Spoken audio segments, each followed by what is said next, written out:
ਖਬਰਾਂ ਦੇ ਬੁਲੇਟਿਨ 'ਚ ਤੁਹਾਡਾ ਸਵਾਗਤ ਹੈ। ਨਜ਼ਰ ਮਾਰਦੇ ਹਾਂ ਅੱਜ ਦੀਆਂ ਖਾਸ ਖਬਰਾਂ ਤੇ।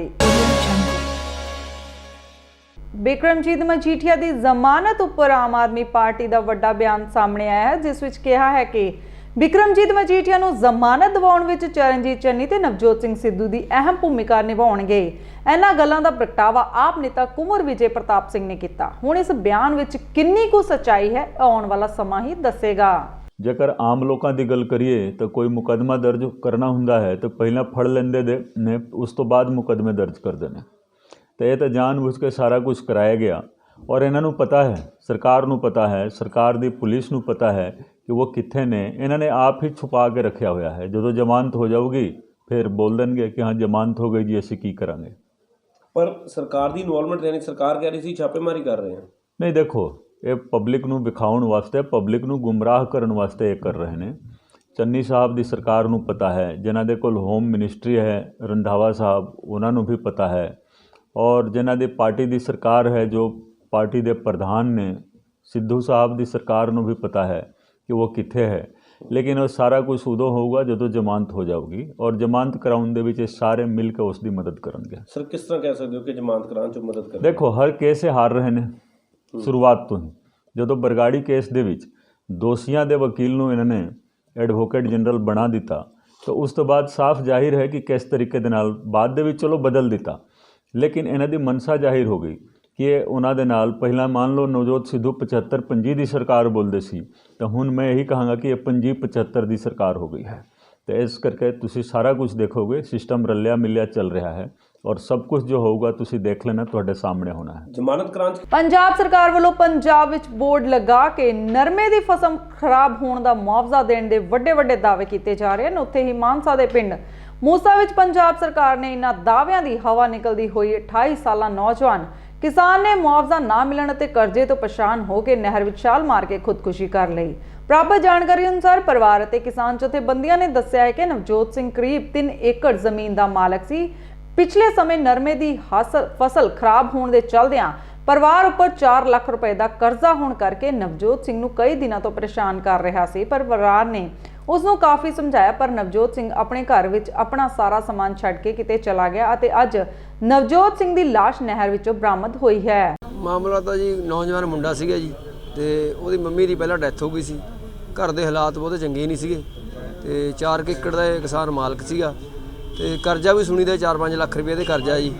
ਤੇ ਉਹਦੇ ਕਰਕੇ ਟੈਨਸ਼ਨ ਰੱਖਦਾ ਸੀ ਘਰੇ। ਇਹਦੇ ਡੈਡੀ ਨਾਲ ਜਦੋਂ ਗੱਲਬਾਤ ਹੋਈ ਵੀ ਉਹ ਕਹਿੰਦਾ ਸੀ ਵੀ ਅਸੀਂ ਸਮਝਾਉਂਦੇ ਵੀ ਚਲੋ ਉੱਤਰ ਜੂ ਕਰਜ਼ਾ, ਪਰ ਦਿਮਾਗ 'ਤੇ ਟੈਨਸ਼ਨ ਰੱਖਦਾ ਸੀ ਵੀ ਕਰਜ਼ਾ ਕਿਵੇਂ ਲਾਵਾਂਗੇ। ਨਰਮਾ ਮਰ ਗਿਆ ਸੀ ਨਾ ਉਹਦਾ, ਤੇ ਉਸ ਕਰਕੇ ਵੀ ਉਹ ਘਰ ਵਾਲੀ ਨਾਲ ਵੀ ਸ਼ੇਅਰ ਕਰਦਾ ਰਹਿੰਦਾ ਸੀ ਵੀ ਆਪਾਂ ਕਰਜ਼ਾ ਕਿਵੇਂ ਲਾਹਾਂਗੇ।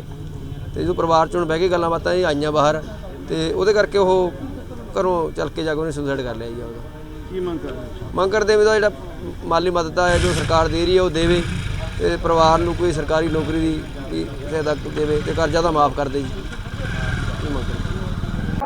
ਲਗਾਤਾਰ ਕਿਸਾਨ ਵਿਰੋਧੀ ਨੀਤੀਆਂ ਕਾਰਨ ਕਿਸਾਨ ਕਰਜ਼ੇ ਦੀਆਂ ਪੰਡਾਂ ਥੱਲੇ ਆ ਚੁੱਕੇ ਹੈ। ਆਰਥਿਕ ਹਾਲਤ ਮਾੜੀ ਹੈ। ਇਸ ਆਰਥਿਕ ਹਾਲਤ ਮਾੜੀ ਦੇ ਕਾਰਨ ਜਾਂ ਲਗਾਤਾਰ ਫਸਲਾਂ ਮਰਨ ਕਾਰਨ, ਜਿਵੇਂ ਐਤਕੀ ਹੈ ਨਰਮੇ ਦੇ ਨਾਲ ਗੁਲਾਬੀ ਸੁੰਡੀ ਦੇ ਹਮਲੇ ਨਾਲ ਫਸਲ ਮਰ ਗਈ, ਬਹੁਤ ਸਾਰੇ ਕਿਸਾਨ ਆ ਜਿਹੜੇ ਖੁਦਕੁਸ਼ੀਆਂ ਕਰ ਗਏ। ਇਹ ਪਰਿਵਾਰ ਦੇ ਵਿੱਚ ਵੀ ਪਤਾ ਲੱਗਿਆ, ਉਸ ਪਰਿਵਾਰ ਦੇ ਮੈਂਬਰਾਂ ਵੱਲੋਂ ਜਾਂ ਪਿੰਡ ਦੇ ਕੁਛ ਪਤਵੰਤੇ ਸੱਜਣਾ ਵੱਲੋਂ, ਉਹਨਾਂ ਦੇ ਦੱਸਣ ਅਨੁਸਾਰ ਕਿ ਕਰਜ਼ੇ ਤੋਂ ਪੀੜਤ ਸੀ ਪਰਿਵਾਰ, ਨਰਮੇ ਦੀ ਫਸਲ ਮਰ ਗਈ, ਉਹਨੂੰ ਮੁਆਵਜ਼ਾ ਨਹੀਂ ਮਿਲਿਆ, ਜਿਸ ਤੋਂ ਦੁਖੀ ਹੋ ਕੇ ਇਸ ਨੌਜਵਾਨ ਨੇ ਜਿਹੜਾ ਇਹ ਸਟੈਪ ਹੈ ਜਿਹੜਾ ਚੱਕਿਆ, ਜਿਹੜਾ ਇਹ ਦੱਸਿਆ ਪਿੰਡ ਵਾਸੀਆਂ ਨੇ ਤੇ ਪਰਿਵਾਰ ਵਾਲਿਆਂ ਨੇ। ਸੋ ਇਸ ਤਰ੍ਹਾਂ ਦੀਆਂ ਘਟਨਾਵਾਂ ਵਾਪਰਦੀਆਂ ਹੈ, ਸਾਡੇ ਸਮਾਜ ਦੇ ਲਈ ਇੱਕ ਕਲੰਕ ਹੈ, ਸਰਕਾਰਾਂ ਦੇ ਮੱਥੇ 'ਤੇ ਇੱਕ ਕਲੰਕ ਹੈ ਕਿ ਦੇਸ਼ ਦਾ ਅੰਨਦਾਤਾ ਜਿਹਨੂੰ ਕਿਹਾ ਜਾਂਦਾ ਹੈ, ਪੂਰੇ ਦੇਸ਼ ਲਈ ਜਿਹੜੀ ਜਿਉਣ ਦੇ ਲਈ ਖੁਰਾਕ ਹੈ ਨਾ, ਉਹ ਰੋਟੀ ਹੈ, ਚੌਲ ਹੈ, ਦੁੱਧ ਸਬਜ਼ੀ ਹੈ, ਉਹ ਪੈਦਾ ਕਰਨ ਵਾਲਾ, ਸਭ ਦਾ ਢਿੱਡ ਭਰਨ ਵਾਲਾ, ਜੇ ਖੁਦ ਕਰਜ਼ੇ ਦੀ ਪੰਡ ਥੱਲੇ ਆ ਕੇ ਆਪਣੀ ਜ਼ਿੰਦਗੀ ਨੂੰ ਖੂਹ ਟੋਬਿਆਂ ਦੇ ਵਿੱਚ ਛਾਲਾਂ ਮਾਰ ਕੇ ਜਾਂ ਗੱਡੀਆਂ ਥੱਲੇ ਸਿਰ ਦੇ ਕੇ ਜਾਂ ਸਲਫਾਜ ਦੀਆਂ ਗੋਲੀਆਂ ਖਾ ਕੇ ਆਪਦੀ ਜਾਨ ਦੇ ਰਿਹਾ, ਤਾਂ ਸਰਕਾਰਾਂ ਦੇ ਜਿਹੜੀ ਮੱਥੇ 'ਤੇ ਕਲੰਕ ਹੈ। ਸਰਕਾਰਾਂ ਨੂੰ ਸ਼ਰਮ ਨਾਲ ਮਰ ਜਾਣਾ ਚਾਹੀਦਾ ਹੈ। ਐਲਾਨ ਕੇ ਵੀ 17,000 ਰੁਪਏ ਪ੍ਰਤੀ ਏਕੜ ਦਾ ਮੁਆਵਜ਼ਾ ਲੜਕੇ ਅਸੀਂ ਐਲਾਨ ਕਰਵਾਇਆ ਸੀ, ਅਜੇ ਤੱਕ ਨਹੀਂ ਦਿੱਤਾ। ਅਤੇ ਇਹ ਤਰ੍ਹਾਂ ਦੀਆਂ ਖੁਦਕੁਸ਼ੀਆਂ ਜਿਹੜੀਆਂ ਹੋਈਆਂ, ਇਹਦੇ ਲਈ ਸਰਕਾਰ ਜ਼ਿੰਮੇਵਾਰ ਹੈ। ਸਾਡੀ ਮੰਗ ਹੈ ਕਿ ਉਹਨਾਂ ਦਾ ਸਾਰਾ ਕਰਜ਼ਾ ਖਤਮ ਕਰੇ, ਜਿਹੜਾ ਮੁਆਵਜ਼ਾ ਨਰਮੇ ਦਾ ਤੁਰੰਤ ਸਾਰੇ ਕਿਸਾਨਾਂ ਨੂੰ ਦਿੱਤਾ ਜਾਵੇ, ਇਸ ਪਰਿਵਾਰ ਦਾ ਜਿਹੜਾ ਮੁਆਵਜ਼ਾ ਉਹਨਾਂ ਨੂੰ ਬਣਦਾ ਦਿੱਤਾ ਜਾਵੇ, ਅਤੇ ਕੋਈ ਜਿਹੜਾ ਪਰਿਵਾਰ ਦਾ ਕੋਈ ਯੋਗ ਮੈਂਬਰ ਹੈ ਉਹਨੂੰ ਨੌਕਰੀ ਦਿੱਤੀ ਜਾਵੇ। ਕੜਾਕੇ ਦੀ ਠੰਡ ਅਤੇ ਧੁੰਦ ਦਾ ਚੋਰਾਂ ਦੇ ਵੱਲੋਂ ਫਾਇਦਾ ਚੁੱਕਦੇ ਹੋਏ ਰੂਪਨਗਰ ਦੇ ਵਿੱਚ ਇੱਕੋ ਰਾਤ 'ਚ 2 ਦੁਕਾਨਾਂ ਨੂੰ ਨਿਸ਼ਾਨਾ ਬਣਾਉਂਦੇ ਹੋਏ ਲੱਖਾਂ ਦੀ ਚੋਰੀ ਨੂੰ ਅੰਜਾਮ ਦੇ ਦਿੱਤਾ ਗਿਆ, ਪਰੰਤੂ ਚੋਰਾਂ ਦੀ ਇੱਕ ਵਾਰਦਾਤ ਦੁਕਾਨ ਅੰਦਰ ਲੱਗੇ ਸੀਸੀਟੀਵੀ ਕੈਮਰੇ ਵਿੱਚ ਕੈਦ ਹੋ ਗਈ। ਇਹ ਚੋਰੀ ਜ਼ਿਲ੍ਹਾ ਰੋਪੜ ਦੇ ਜੇਲ੍ਹ ਦੇ ਸਾਹਮਣੇ ਸਥਿਤ 2 ਦੁਕਾਨਾਂ ਦੇ ਵਿੱਚ ਹੋਈ, ਜਿੱਥੇ ਬੀਤੀ ਰਾਤ ਚੋਰਾਂ ਵੱਲੋਂ ਦੁਕਾਨਾਂ ਦੇ ਸ਼ਟਰ ਪੁੱਟ ਕੇ ਅੰਦਰੋਂ ਕੀਮਤੀ ਸਮਾਨ ਚੋਰੀ ਕਰ ਲਿਆ ਗਿਆ। ਚੋਰੀ ਹੋਣ ਤੋਂ ਬਾਅਦ ਪੀੜਿਤ ਦੁਕਾਨਦਾਰਾਂ ਦਾ ਕੀ ਕੁਝ ਕਹਿਣਾ ਹੈ, ਲਓ ਤੁਸੀਂ ਵੀ ਸੁਣੋ। ਭੁਪਿੰਦਰ ਸਿੰਘ ਆ ਜੀ। ਮੇਰੀ ਦੁਕਾਨ KS ਪੈਲਸ ਦੇ ਸਾਹਮਣੇ ਦੁਕਾਨ ਹੈ ਜੀ ਮੇਰੀ। ਕੱਲ ਮੈਂ ਸ਼ਾਮ ਨੂੰ ਜੀ ਬੰਦ ਕਰਕੇ ਗਿਆ ਕੋਈ 5:30 ਵਜੇ। ਅੰਦਰ ਸਾਰਾ ਕੁਝ ਤਾਲੇ ਤੂਲੇ ਲਾ ਕੇ ਗਿਆ ਜੀ ਦੋਹੇ ਦੁਕਾਨਾਂ ਨੂੰ। ਜਦ ਮੈਂ ਸਵੇਰੋਂ ਆਇਆ ਜੀ ਕੋਈ 8 ਵਜੇ 8:15 ਵਜੇ, ਜਦ ਮੈਂ ਆ ਕੇ ਦੇਖਿਆ ਜੀ ਰੇਹੜੀ ਮੇਰੀ ਬਾਹਰ ਖੜੀ। ਜਦ ਮੈਂ ਦੇਖਿਆ ਵੀ ਰੇਹੜੀ ਮੈਂ ਤਾਂ ਅੰਦਰ ਕਰਕੇ ਗਿਆ ਤਾਂ ਜੀ ਵੀ ਰੇਹੜੀ ਬਾਹਰ ਕਿਸ ਤਰ੍ਹਾਂ ਆਈ, ਜਦ ਦੇਖਿਆ ਤਾਲੇ ਟੁੱਟੇ ਹੋਏ ਜੀ, ਸ਼ਟਰ ਥੱਲਾ ਕਰਿਆ ਵਾ ਜੀ। ਆ ਦੋਨੋਂ ਤਾਲਿਆਂ ਦੇ ਉਹ ਤੋੜੇ ਗਏ ਜੀ, ਤੋੜ ਕੇ ਜੀ ਤਾਲੇ ਲੱਗੇ ਵੀ ਆ ਨਾਲੇ ਜੀ। ਬਹੁਤ ਕੁੰਡੇ ਆਲੇ ਦੁਆਲੇ ਦੀਆਂ ਤੋੜਤੀਆਂ ਜੀ। ਬਾਕੀ ਜਦ ਮੈਂ ਅੰਦਰ ਦੇਖਿਆ ਸ਼ਟਰ ਚੱਕ ਕੇ ਦੇਖਿਆ ਤਾਂ ਗਾਰਡਰ ਕੋਈ ਵੀ ਨਹੀਂ ਜੀ। ਗਾਰਡਰ 55 ਗਾਰਡਰ ਦੇ ਜੀ, 5 ਪੈਪਾਂ ਦੇ ਜੀ 20 ਫੁੱਟ ਦੀਆਂ ਜੀ। ਹੋਰ ਕੋਈ ਚੀਜ਼ ਨੂੰ ਛੇੜਿਆ ਜੀ। ਗਾਰਡਰ ਪੈਪਾਂ ਚੱਕ ਕੇ ਲੈ ਗਏ ਜੀ ਰਾਤ। ਇਹ ਕਿੰਨਾ ਨੁਕਸਾਨ ਹੋ ਗਿਆ ਤੁਹਾਡਾ? ਕਿੰਨੀ ਸਮਾਨ ਕੋਈ ਹੈਗਾ ਜੀ ਕੋਈ 80,000 ਰੁਪਏ ਨੁਕਸਾਨ ਹੈ ਜੀ ਮੇਰਾ। ਕਿਸੇ ਤੇ ਸ਼ੱਕ ਵੀ ਹੈ ਤੁਹਾਨੂੰ? ਨਹੀਂ, ਸ਼ੱਕ ਤਾਂ ਕੋਈ ਨਹੀਂ ਜੀ ਕਹਿ ਸਕਦੇ। ਸ਼ੱਕ ਤਾਂ ਕੋਈ ਉਹ ਨਹੀਂ ਜੀ ਹੈਗਾ, ਪਰ ਸ਼ੱਕ ਤਾਂ ਆਏ ਆ ਜੀ। ਦੇਖੋ ਜਿਹੜੀ ਦੁਕਾਨ ਵਿੱਚ ਸਾਡਾ ਸਮਾਨ ਪਿਆ ਦਾ ਜੀ, ਇਹ ਉਹੀ ਦੁਕਾਨ ਦੇ ਤਾਲੇ ਤੋੜੇ। ਲਾਗ ਵਾਲੀ ਦੇ ਬਿਲਕੁਲ ਨਹੀਂ ਛੇੜੀ ਜੀ ਦੁਕਾਨ ਉਹਨਾਂ ਨੇ। ਕੈਮਰੇ ਵਗੈਰਾ ਕੋਈ ਲੱਗੇ ਹੋਏ ਤੁਹਾਡੀ ਸ਼ਾਪ ਦੇ ਉੱਤੇ? ਕੋਈ ਪਤਾ ਲੱਗਿਆ ਇਸ ਤਰ੍ਹਾਂ? ਨਹੀਂ, ਕੋਈ ਕੈਮਰੇ ਕੁਮਰਾ ਕੋਈ ਨਹੀਂ ਸਾਡਾ ਲੱਗਿਆ ਵਾ ਇੱਥੇ ਨੇੜੇ ਤੇੜਾ। ਪੁਲਿਸ ਕੰਪਲੇਂਟ ਤੁਸੀਂ ਕਰਤੀ ਹੈ ਜੀ ਇਹਦੇ ਸੰਬੰਧ 'ਚ? ਹਾਂ ਜੀ ਪੁਲਿਸ ਕੋਲ ਅਸੀਂ ਲਿਖਾ ਕੇ ਆ ਜੀ। ਬਾਕੀ ਰਾਤ ਵੀ 12-1 ਵਜੇ ਤੱਕ ਉਹਦੇ ਬਾਅਦ ਸਾਡਾ ਪਿੰਡ 'ਚ ਸਾਡੇ ਕੁੱਤੇ ਆਲੇ ਦੁਆਲੇ ਬਹੁਤ ਭੌਂਕੇ ਜੀ ਰਾਤ ਜੀ। 1-2 ਵਜੇ ਮੈਂ ਉੱਠ ਕੇ ਵੀ ਦੇਖਿਆ ਆਪਣੇ ਘਰ ਦੇ ਆਲੇ ਦੁਆਲੇ ਵੀ ਕਿਆ ਗੱਲ ਹੈ ਵੀ ਇੰਨੇ ਕਾਹਦੇ ਵੀ ਕੁੱਤੇ ਭੌਂਕਦੇ ਸਾਡੇ ਘਰ ਦੇ ਆਲੇ ਦੁਆਲੇ ਜੀ। ਪਰ ਸਾਨੂੰ ਕਿਆ ਪਤਾ ਵੀ ਇੱਧਰ ਆਹ ਕੰਮ ਹੋ ਰਿਹਾ ਜੀ ਇੱਥੇ। ਸ਼੍ਰੋਮਣੀ ਅਕਾਲੀ ਦਲ ਦੇ ਪ੍ਰਧਾਨ ਸੁਖਬੀਰ ਸਿੰਘ ਬਾਦਲ ਅੱਜ ਜ਼ਿਲ੍ਹਾ ਗੁਰਦਾਸਪੁਰ ਦੇ ਹਲਕਾ ਕਾਦੀਆਂ ਦੇ ਦੌਰੇ ਉੱਤੇ ਹਨ। ਕਾਦੀਆਂ ਪਹੁੰਚਦੇ ਹੀ ਸੁਖਬੀਰ ਸਿੰਘ ਬਾਦਲ ਤੋਂ ਸਭ ਤੋਂ ਪਹਿਲਾਂ ਸ਼੍ਰੋਮਣੀ ਅਕਾਲੀ ਦਲ ਦੇ ਕਿਸਾਨ ਵਿੰਗ ਦੇ ਪੰਜਾਬ ਪ੍ਰਧਾਨ ਕੰਵਲਪ੍ਰੀਤ ਸਿੰਘ ਕਾਕੀ, ਜੋ ਕਿ ਟਿਕਟ ਨਾ ਮਿਲਣ ਕਾਰਨ ਨਾਰਾਜ਼ ਚੱਲ ਰਹੇ ਸੀ, ਦੀ ਰਿਹਾਇਸ਼ ਤੇ ਪਹੁੰਚੇ ਅਤੇ ਉੱਥੇ ਜਾ ਕੇ ਜਿੱਥੇ ਕਾਕੀ ਨੂੰ ਮਨਾਇਆ, ਉੱਥੇ ਹੀ ਅਕਾਲੀ ਵਰਕਰ ਨਾਲ ਸੰਬੋਧਿਤ ਵੀ ਹੋਏ। ਆਪਣੀ ਸਪੀਚ ਵਿੱਚ ਸੁਖਬੀਰ ਬਾਦਲ ਨੇ ਕਿਹਾ ਹੈ ਕਿ ਸਰਕਾਰ ਕੋਲ ਵਰਕਰਾਂ ਨੂੰ ਦੇਣ ਲਈ ਬਹੁਤ ਕੁਝ ਹੁੰਦਾ ਹੈ। ਆ ਬੰਬਕਾਂਡ ਹੋਇਆ ਜੀ, ਉਹਦੇ ਵਿੱਚ ਗੁਰਪਤਵੰਤ ਸਿੰਘ 5ਵਾਂ ਤਾੜੂ ਦੇ ਦਿਖਾਈ ਦੇ ਰਿਹਾ। ਜਰਮਨ ਤੋਂ ਜਿਹੜਾ ਬੰਦਾ ਉਹਨਾਂ ਨੇ ਫੜ ਲਿਆ, ਕੀ ਕਹਿਣਾ ਚਾਹੋਗੇ? ਮੈਂ ਉਹੀ ਕਹਿ ਰਿਹਾ, ਲਾਅ ਐਂਡ ਆਰਡਰ ਸਿਚੁਏਸ਼ਨ ਖਰਾਬ ਹੈ। ਗੁਰਪ੍ਰਤਾਪ ਪੰਨੂ ਤੇ ਆ ਜਿਹੜਾ ਹੈਗਾ ਬਾਜਵਾ, ਜਿਹੜਾ ਇੱਥੇ ਮੰਤਰੀ ਹੈ ਤ੍ਰਿਪਤ ਬਾਜਵਾ, ਇੱਕੋ ਹੀ ਪਰਿਵਾਰ ਹੈ। ਸੋ ਉਹਨਾਂ ਨੂੰ ਪਤਾ ਕਰਨਾ ਚਾਹੀਦਾ ਕਾਂਗਰਸ ਦੇ ਕਿੰਨੇ ਵੱਡੇ ਲਿੰਕ ਹਨ। ਪਿੰਡੂ ਦੇ ਖੇਤ ਮਜ਼ਦੂਰ ਜਥੇਬੰਦੀਆਂ ਨੇ ਸਾਂਝੇ ਮੋਰਚੇ ਦੇ ਸੱਦੇ ਦੇ ਚੰਨੀ ਸਰਕਾਰ ਦੀ ਵਾਅਦਾ ਖਿਲਾਫੀ ਦੇ ਵਿਰੁੱਧ ਤਹਿਸੀਲ ਖਡੂਰ ਸਾਹਿਬ ਦੇ ਬਾਜ਼ਾਰਾਂ ਵਿੱਚ ਰੋਸ ਮਾਰਚ ਕਰਕੇ SDM ਦੇ ਦਫ਼ਤਰ ਅੱਗੇ ਧਰਨਾ ਦਿੱਤਾ ਗਿਆ। ਇਸ ਧਰਨੇ ਦੀ ਅਗਵਾਈ ਪੰਜਾਬ ਖੇਤ ਮਜ਼ਦੂਰ ਸਭਾ ਦੇ ਸੂਬਾਈ ਆਗੂ ਮੇਜਰ ਸਿੰਘ ਦਾਰਾਪੁਰ, ਦਿਹਾਤੀ ਮਜ਼ਦੂਰ ਸਭਾ ਦੇ ਜ਼ਿਲ੍ਹਾ ਆਗੂ ਜੋਗਿੰਦਰ ਸਿੰਘ ਖਡੂਰ ਸਾਹਿਬ ਨੇ ਕੀਤੀ। ਇਸ ਮੌਕੇ ਖੱਡ ਨੂੰ ਸੰਬੋਧਨ ਕਰਦਿਆਂ ਪੰਜਾਬ ਖੇਤ ਮਜ਼ਦੂਰ ਸਭਾ ਦੀ ਸੂਬੀ ਸਕੱਤਰ ਦੇਵੀ ਕੁਮਾਰੀ ਸਰਹਾਲੀ, ਦਿਹਾਤੀ ਮਜ਼ਦੂਰ ਸਭਾ ਦੇ ਸੂਬਾਈ ਆਗੂ ਬਲਦੇਵ ਸਿੰਘ ਭੈਲ ਨੇ ਬੋਲਦਿਆਂ ਕਿਹਾ ਕਿ ਮਜ਼ਦੂਰ ਜਥੇਬੰਦੀਆਂ ਨਾਲ ਪੰਜਾਬ ਦੇ ਮੁੱਖ ਮੰਤਰੀ ਚੰਨੀ ਵੱਲੋਂ ਮਜ਼ਦੂਰਾਂ ਦੀਆਂ ਹੱਕੀ ਤੇ ਵਾਜਬ ਮੰਗਾਂ ਮੰਨ ਕੇ ਲਿਖਤੀ ਪੱਤਰ ਜਾਰੀ ਨਹੀਂ ਕੀਤਾ ਗਿਆ। ਜਥੇਬੰਦੀਆਂ ਵੱਲੋਂ ਮੰਗ ਕੀਤੀ ਗਈ ਹੈ ਕਿ ਮੁੱਖ ਮੰਤਰੀ ਵੱਲੋਂ ਮੀਟਿੰਗ ਦੌਰਾਨ ਬੇਘਰਿਆਂ ਤੇ ਲੋੜਵੰਦਾਂ ਨੂੰ ਪਲਾਟ ਦੇਣ, ਬਿਜਲੀ ਦੇ ਪੁੱਟੇ ਮੀਟਰ ਬਕਾਇਆ ਤੋਂ ਇਲਾਵਾ ਚਾਰਜ ਦੇ ਜੁਰਮਾਨੇ ਵੀ ਖਤਮ ਕਰਕੇ ਬਿਨਾਂ ਸ਼ਰਤ ਮੀਟਰ ਜੋੜਨ, ਸਹਿਕਾਰੀ ਸੁਸਾਇਟੀਆਂ ਵਿੱਚ ਬੇਜ਼ਮੀਨੇ ਲੋਕਾਂ ਦੇ 25 ਹਿੱਸੇ ਪਾਉਣ, ਬੇਜ਼ਮੀਨੇ ਲੋਕਾਂ ਨੂੰ ਕਰਜ਼ਾ ਦੇਣ ਅਤੇ ਰਾਸ਼ਨ ਡਿਪੂਆਂ ਤੇ ਕੰਟਰੋਲ ਰੇਟ ਤੇ ਕਣਕ ਦਾਲ ਤੋਂ ਇਲਾਵਾ ਖੰਡ, ਚਾਹ ਪੱਤੀ ਸਮੇਤ ਹੋਰ ਜ਼ਰੂਰੀ ਵਸਤਾਂ ਦੇਣ ਆਦਿ ਦੇ ਕੀਤੇ ਫੈਸਲਿਆਂ ਸੰਬੰਧੀ ਤੁਰੰਤ ਲਿਖਤੀ ਪੱਤਰ ਜਾਰੀ ਕੀਤੇ ਗਏ। ਅੱਜ ਜਿਹੜਾ ਸਾਡਾ ਇੱਥੇ ਧਰਨਾ ਲਾਇਆ ਗਿਆ ਪਿੰਡੂ ਤੇ ਖੇਤ ਮਜ਼ਦੂਰ ਜਥੇਬੰਦੀਆਂ ਦੀ 23 ਨਵੰਬਰ ਨੂੰ ਪੰਜਾਬ ਦੇ ਮੁੱਖ ਮੰਤਰੀ ਚਰਨਜੀਤ ਸਿੰਘ ਚੰਨੀ ਨਾਲ 2.5 ਘੰਟੇ ਮੀਟਿੰਗ ਹੋਈ, ਜਿਹਦੇ ਵਿੱਚ ਮੁੱਖ ਮੰਤਰੀ ਸਾਹਿਬ ਨੇ ਬਹੁਤ ਸਾਰੀਆਂ ਮੰਗਾਂ ਦੇ ਐਲਾਨ ਕੀਤੇ, ਜਿਹਦੇ ਵਿੱਚ ਇਹਨਾਂ ਨੇ ਕਿਹਾ ਕਿ 2 ਕਿਲੋਵਾਟ ਤੱਕ ਬਿਜਲੀ ਦੇ ਬਿੱਲ ਮਾਫ ਕਰਕੇ ਤੇ ਜਿਹੜੇ ਸਰਚਾਰਜ ਖਤਮ ਕਰਕੇ ਬਿਨਾਂ ਸ਼ਰਤ ਜਿਹੜੇ ਲੋਕਾਂ ਦੇ ਕੱਟੇ ਕਨੈਕਸ਼ਨ ਆ ਉਹ ਜੋੜੇ ਜਾਣਗੇ। ਜਿਹੜੇ ਮਜ਼ਦੂਰਾਂ ਨੂੰ 5-5 ਮਰਲਿਆਂ ਦੇ ਪਲਾਟ ਦੇਣ ਦਾ ਐਲਾਨ ਕੀਤਾ, ਉਹ ਪਿੰਡਾਂ ਵਿੱਚ ਗ੍ਰਾਮ ਸਭਾਵਾਂ ਸੱਦ ਕੇ ਤੇ ਉਹ ਮਜ਼ਦੂਰਾਂ ਨੂੰ 5-5 ਮਰਲੇ ਦੇ ਪਲਾਟ ਵੰਡ ਕੇ ਦਿੱਤੇ ਜਾਣਗੇ। ਜਿਹੜੇ ਪੁਰਾਣੇ 1976 ਦੇ ਪਲਾਟ ਕੱਟੇ ਆ, ਜਿਹਦੇ ਵਿੱਚ ਬਹੁਤ ਸਾਰੇ ਪਿੰਡ ਆ ਜਿਵੇਂ ਨਾਗੋ ਕੇ, ਸਰਿਆਲੀ ਕਲਾਂ, ਢੋਟੀਆਂ, ਹੋਰ ਬਹੁਤ ਸਾਰੇ ਪਿੰਡ ਆ ਜਿਨ੍ਹਾਂ ਪਿੰਡਾਂ ਵਿੱਚ ਮਜ਼ਦੂਰਾਂ ਦੇ ਨਾਂ ਤੇ ਪਲਾਟ ਅਲਾਟ ਹੋਏ ਆ, ਇੰਤਕਾਲ ਮਜ਼ਦੂਰਾਂ ਦੇ ਨਾਂ ਤੇ ਆ, ਉਹਨਾਂ ਦੀ ਜਲਦੀ ਤੋਂ ਜਲਦੀ ਫੌਰੀ ਵੰਡ ਕਰਾ ਕੇ ਮਜ਼ਦੂਰਾਂ ਨੂੰ ਦਿੱਤੇ ਜਾਣਗੇ।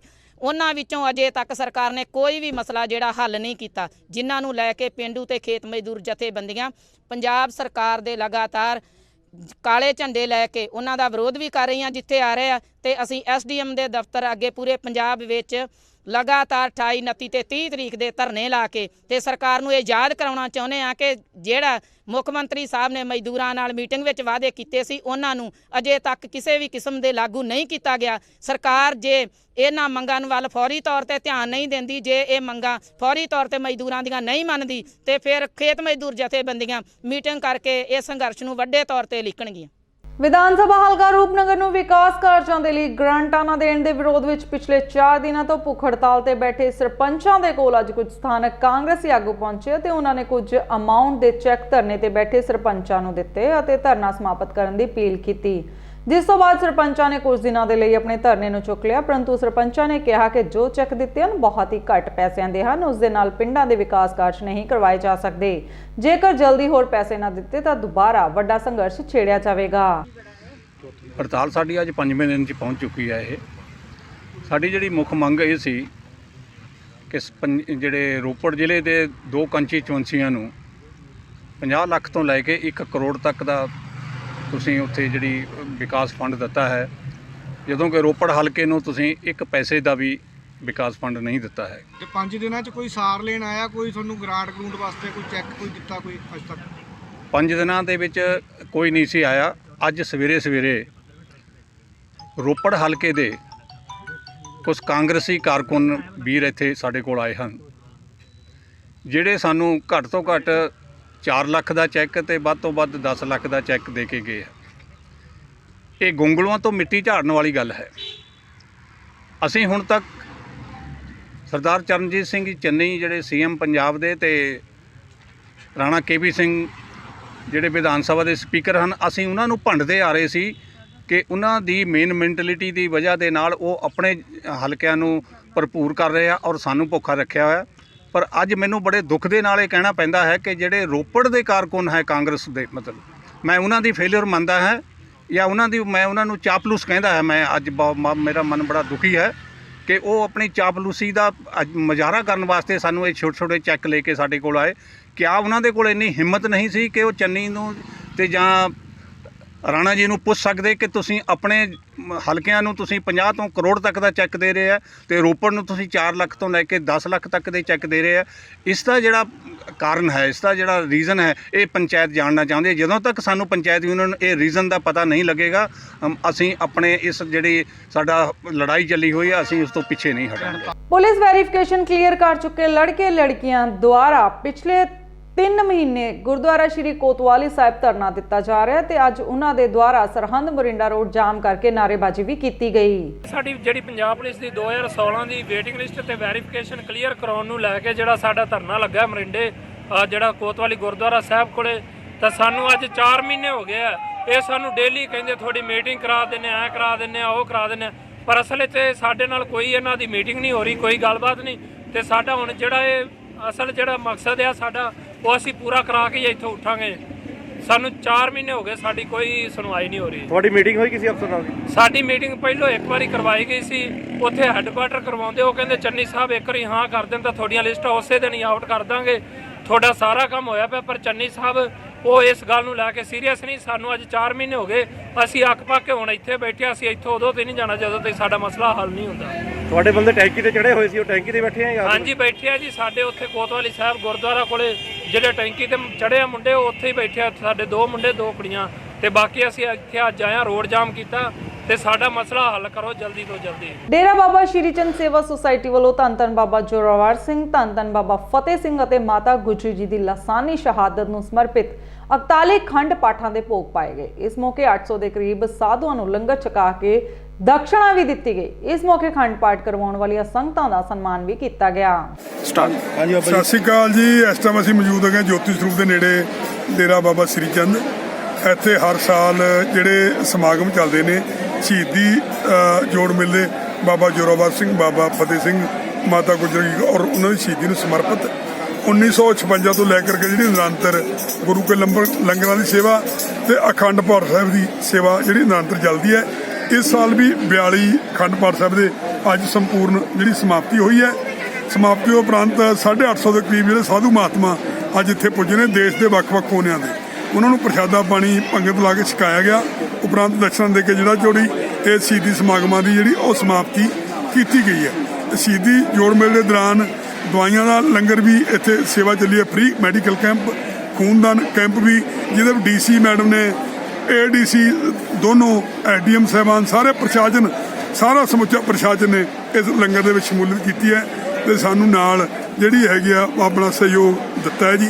ਅੱਜ ਜਿਹੜੀ ਇਸ ਸੰਪੂਰਨ ਜਿਹੜੀ ਸਮਾਗਮਾਂ ਦੀ ਹੋਈ ਹੈ ਤੇ ਟੋਟਲ 42 ਅਖੰਡ ਪਾਠ ਸਾਹਿਬ ਦੇ ਭੋਗ ਪਏ ਨੇ ਤੇ ਨਾਲ ਜਿਹੜੀ ਲੰਗਰਾਂ ਦੀ ਸਮਾਪਤੀ ਹੋਈ ਹੈ। ਬਾਬਾ ਜੀ ਕਿੰਨੇ ਸਾਲ ਹੋ ਗਏ ਇਹ? 1956 ਤੋਂ ਲੈ ਕਰਕੇ 1982 ਤੱਕ ਲੰਗਰ ਜੋਤੀ ਸਰੂਪ ਦਰਬਾਰ ਸਾਹਿਬ ਵਿਖੇ ਸੀਗਾ। 1982 ਤੋਂ ਲੈ ਕੇ ਨਿਰੰਤਰ ਜਿਹੜੀ ਹੈਗੀ ਹੈ ਸੇਵਾ ਇਸ ਜਗ੍ਹਾ ਤੇ ਚੱਲਦੀ ਹੈ। ਇਹ ਪੂਰੇ 65 ਸਾਲ ਪੂਰੇ ਨਿਰੰਤਰ ਹੋ ਗਏ ਜਿਹੜੀ ਲੰਗਰ ਦੀ ਸੇਵਾ ਚੱਲਦੀ ਹੈ। ਹਸਪਤਾਲ ਵਿੱਚ ਦਾਖਲ ਜ਼ਖਮੀ ਰਾਣੀ ਕੌਰ ਪਤਨੀ ਸੁਖਵਿੰਦਰ ਸਿੰਘ ਵਾਸੀ ਤਪਾ ਨੇ ਦੱਸਿਆ ਕਿ ਇਸ ਜਗ੍ਹਾ ਤੇ ਕਈ ਦਿਨਾਂ ਤੋਂ ਸ਼੍ਰੀ ਨਿਸ਼ਾਨ ਸਾਹਿਬ ਲਗਾ ਕੇ ਲੰਗਰ ਅਤੇ ਪਾਠ ਚੱਲ ਰਹੇ ਸਨ। ਉਸਨੇ ਦੱਸਿਆ ਕਿ ਸ਼ਾਂਤਮਈ ਬੈਠੇ ਹੋਏ ਸਨ ਤਾਂ ਪੁਲਿਸ ਨੇ ਆ ਕੇ ਉਹਨਾਂ ਨੂੰ ਕਿਹਾ ਕਿ ਸੜਕ ਵਾਲੇ ਪਾਸੇ ਪਰਦੇ ਕਿਉਂ ਲਗਾਏ ਹੋਏ ਹਨ। ਹਜ਼ਾਰਾਂ ਲੋਕਾਂ ਨੇ ਕਿਹਾ ਕਿ ਲੰਗਰ ਚੱਲ ਰਿਹਾ ਹੈ, ਜਿਸ ਕਰਕੇ ਓਟ ਕੀਤੀ ਹੋਈ ਹੈ। ਪੁਲਿਸ ਪਰਦੇ ਹਟਾਉਣ ਲਈ ਕਹਿ ਰਹੀ ਸੀ ਤਾਂ ਕਹਿੰਦੇ ਪੁਲਿਸ ਉਹਨਾਂ ਦੇ 4-5 ਵਿਅਕਤੀਆਂ ਨੂੰ ਗੱਡੀ ਵਿੱਚ ਬਿਠਾ ਕੇ ਲੈ ਗਈ। ਨਗਰ ਨਿਗਮ ਵੱਲੋਂ ਉਸ ਜਗ੍ਹਾ ਨੂੰ ਖਾਲੀ ਕਰਨ ਦਾ ਦਬਾਅ ਵੀ ਪਾਇਆ ਜਾ ਰਿਹਾ ਸੀ। ਇਸ ਤੋਂ ਬਾਅਦ ਗੁੱਸੇ ਵਿੱਚ ਆਏ ਲੋਕਾਂ ਨੇ ਪੁਲਿਸ ਤੇ ਪਥਰਾਅ ਕੀਤੇ। ਪੁਲਿਸ ਨੇ ਤੁਰੰਤ ਐਕਸ਼ਨ ਲੈਂਦਿਆਂ ਲਾਠੀਚਾਰਜ ਵੀ ਕਰ ਦਿੱਤਾ। ਇਹ ਜਿਹੜੀ ਸਰਕਾਰੀ ਜ਼ਮੀਨ ਆ ਈਓ ਦੇ ਅੰਡਰ ਆ। ਈਓ ਨੇ ਹੀ ਸਾਨੂੰ ਇੱਕ ਜਿਹੜਾ ਲੈਟਰ ਲਿਖ ਕੇ ਭੇਜਿਆ ਸੀਗਾ। ਉਹਦੇ ਤੇ ਅਸੀਂ ਉਹਨੇ ਦੱਸਿਆ ਵੀ ਆ ਜਿਹੜੇ ਇੱਥੇ ਕੁਛ ਬੰਦੇ ਨੇ ਜਿਹੜੇ ਇੱਥੇ ਕਬਜ਼ਾ ਕਰ ਰਹੇ ਨੇ। ਉਸ ਤੋਂ ਬਾਅਦ ਅਸੀਂ ਪਰਚਾ ਰਜਿਸਟਰ ਕਰਤਾ। ਪਰਚਾ ਰਜਿਸਟਰ ਕਰਨ ਤੋਂ ਬਾਅਦ ਅੱਜ ਈਓ ਸਾਹਿਬ ਤੇ SDM ਸਾਹਿਬ ਤੇ ਆਪਣੇ ਤਹਿਸੀਲਦਾਰ ਸਾਹਿਬ ਇੱਥੇ ਹਾਜ਼ਰ ਸੀ। ਉਹਨਾਂ ਨੇ ਦੱਸਿਆ ਵੀ ਇੱਦਾਂ ਕਰਕੇ ਵੀ ਜਿਹੜਾ ਕਬਜ਼ਾ ਇਹ ਮਤਲਬ ਵਧਾ ਰਹੇ ਨੇ, ਜਿਹੜੇ ਦੋਸ਼ੀ ਆ ਉਹਨਾਂ ਨੂੰ ਅਰੈਸਟ ਕਰੋ।